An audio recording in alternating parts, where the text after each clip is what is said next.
అదే ఆయకట్టుకి ఆ 2 ప్రాజెక్టులు కొనసాగించి ఉంటే 1555 కోట్లలో 4 లక్షల ఎకరాలు కొత్త ఆయకట్టు వచ్చేది. అది మానేసి సుమారు ఇప్పుడు 18,000 కోట్లతో నిర్మించబడుతుంది సీతారామ ప్రాజెక్టు. మరి అది సీతమ్మ సాగర్ ప్రాజెక్టు కూడా కలుపుకుంటే 20,000 కోట్లు దాటుతుంది. అది సీతారాం ప్రాజెక్టు గురించి.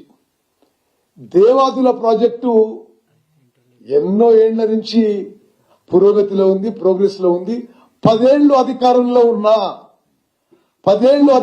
ఉన్నా వీరు తెలుగుదేశంలో ఉన్నప్పుడు చంద్రబాబు నాయుడు శంకుస్థాపన చేసిన Devadula project central government funded project. అది 10 ఏళ్లలో కూడా దేవాదుల ప్రాజెక్టు పూర్తి చేయలే, పూర్తి ఆయకట్టు ఇవ్వలే.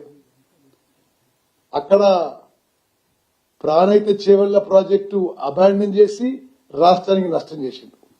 ఇక్కడ రాజీవ్ దుమ్ముగూడెం ఇందిరాసాగర్ ప్రాజెక్టులు అబాండన్ చేసి రాష్ట్రానికి మరి నష్టం చేసింది.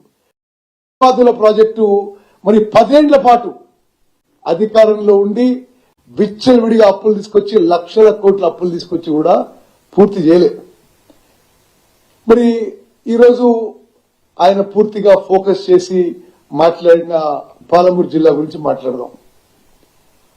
అప్పటికే పెండింగ్ లో ఉన్న ఆయనే అన్నాడు, పెండింగ్ లో ఉన్న ప్రాజెక్టులు కల్వకుర్తి, నెట్టెంపాడు, భీమా, కోయిల్ సాగర్ ఎందుకు పూర్తి చేయలేదో కేసీఆర్ గారు సమాధానం చెప్పాలి మహబూబ్నగర్ ప్రజలకని చెప్పి అడుగుతున్నా.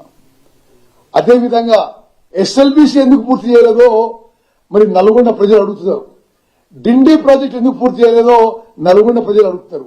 మీరు శంకుస్థాపన చేసి ఎక్కడెక్కడ నాగార్జున సాగర్ లో, మిర్యాలగూడలో, దేవరకొండలో